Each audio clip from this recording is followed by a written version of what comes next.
Bismillahirrahmanirrahim. Ahlan wa sahlan. Assalamualaikum warahmatullahi wabarakatuh. Jom belajar PJPK bersama Cikgu Salbah. Stay tune. Tajuk kita pada hari ini adalah berkenaan dengan lontar peluru. Lontar peluru merupakan satu acara padang dalam kejohanan olahraga. Peluru diperbuat daripada besi padu ataupun tembaga. Terdapat pelbagai teknik lontaran iaitu gaya bisilang langkah, gaya berdiri, gaya langkahan ke belakang dan juga gaya Perry O'Brien.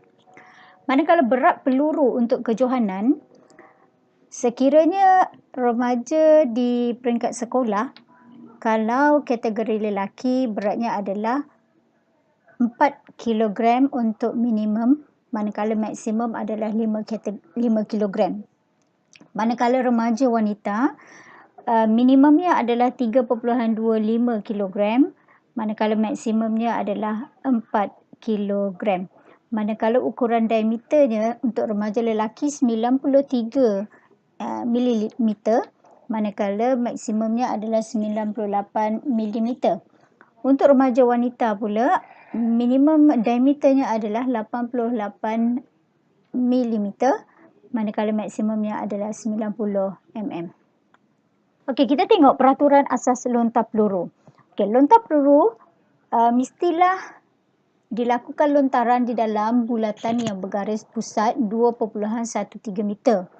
Pelontar mesti masuk dan keluar daripada bahagian belakang bulatan.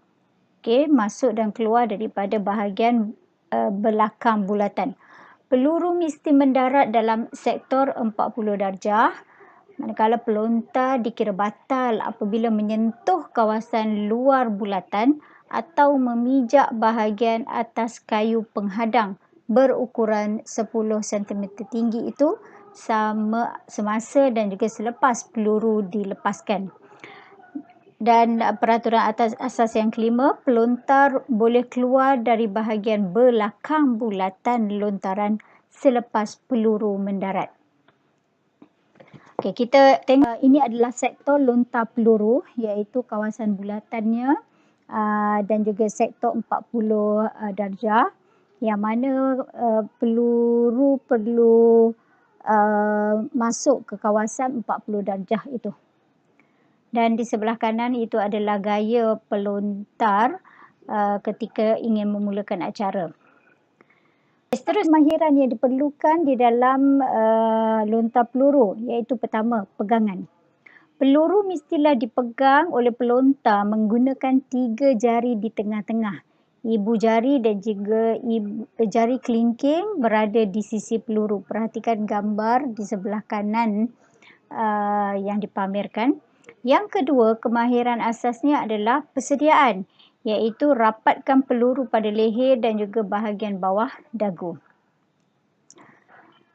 Okey, tadi diterangkan ini adalah teknik dan juga gaya melontar peluru yang sangat popular, iaitu yang pertama, melontar peluru gaya berdiri, melontar peluru gaya Perry O'Brien, lontar peluru gaya lontaran sisi, dan lontar peluru gaya membelakangi kawasan lontaran.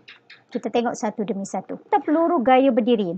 Okey, buka kaki seluas bahu, kemudian bahu kiri menghadap ke arah lontaran.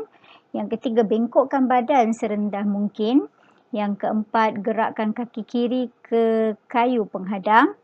Yang kelima, ayun lengan kiri ke belakang semasa memutar pinggang dan bahu ke hadapan. Seterusnya, gerakkan siku serta tangan ke atas, lepaskan peluru dan berat badan dipindahkan daripada kaki kiri ke kaki kanan. Okey, di samping itu ada gambar untuk membantu pemahaman kita berkenaan dengan teknik berdiri. Kemudian seterusnya, ini adalah yang paling popular, lontar peluru gaya Perry O'Brien, iaitu dia mempunyai 4 fasa, iaitu yang pertama fasa persediaan. Apakah tekniknya? Tekniknya adalah membengkokkan badan, seterusnya bengkokkan kaki kanan, dan yang ketiga kaki kiri diangkat dan dibengkokkan. Fasa yang kedua adalah fasa gelongsoran. Tendang kaki kiri cepat ke belakang ke arah lontaran, serentak gelonsorkan kaki ke kanan ke tengah bulatan. Kemudian letakkan kaki kiri dekat kayu penghadang dengan tidak mengubah bahagian atas badan. Yang ketiga, luruskan dengan cepat serta badan diangkat dan diputarkan sedikit. Kaki kanan menggerakkan pinggul ke atas dan ke hadapan dan bahu menghadap ke arah lontaran. Gaya ini sangat famous kerana dengan cara inilah beliau dapat melonjakkan lontaran yang dilakukan. Okey, seterusnya fasa yang ketiga iaitu fasa lontaran. Siku kanan diangkat tinggi, kaki kiri masih menyentuh bulatan dan peluru dilepaskan. Dan fasa yang keempat iaitu fasa pemulihan. Lompat dan mendarat dengan kaki kanan, pindah berat badan daripada kaki kiri ke kaki kanan. Okey, di bawah itu adalah gaya daripada awal sehingga fasa pemulihan. Gaya yang diperkenalkan oleh O'Brien. Seterusnya, lontar peluru gaya lontaran sisih. Berdiri dengan kedudukan kaki selangkah ke belakang dari garisan tengah bulatan lantaran. Tentukan kedudukan peluru adalah selesa dan kemudian kaki kiri diangkat. Letakkan kaki kiri pada tanah dan pusingkan sedikit bahu ke hadapan. Luruskan kaki kiri dan bersedialah untuk membuat lontaran. Dan yang keempat, pusingkan tapak kaki kanan dan angkatkan tumit dan tolakkan peluru keluar.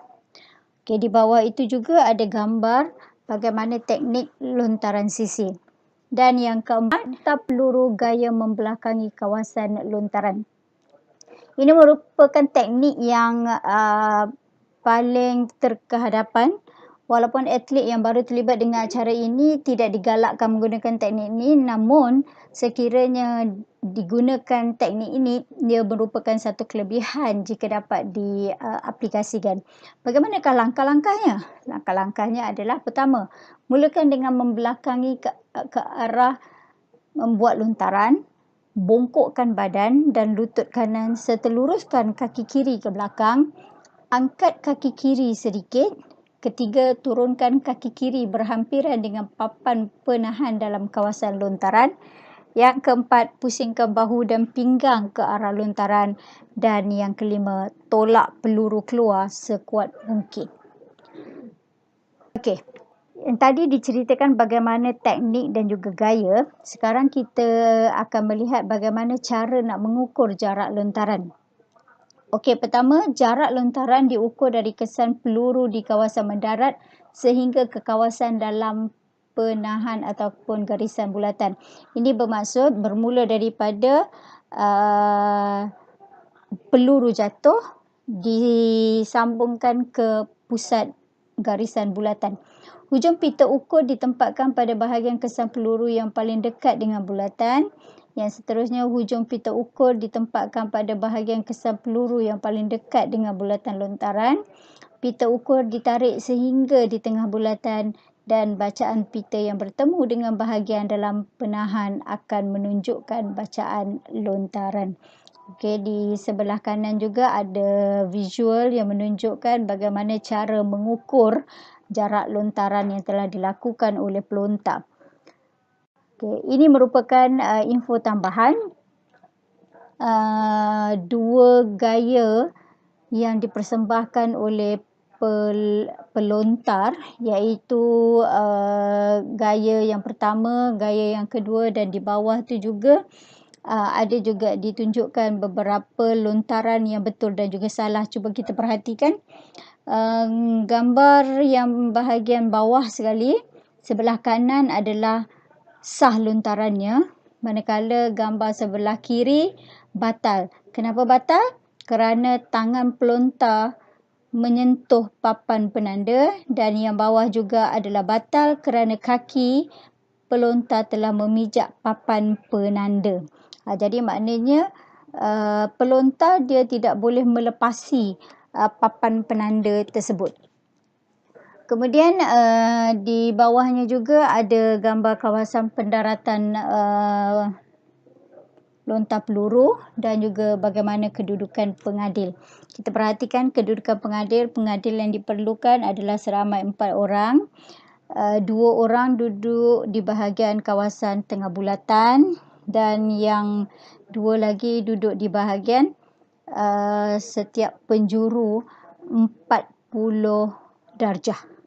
Jadi mereka inilah yang akan mengambil bacaan pelontar apabila telah melakukan lontaran.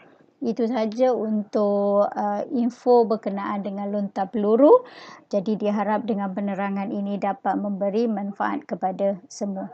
Sekian. Assalamualaikum warahmatullahi wabarakatuh.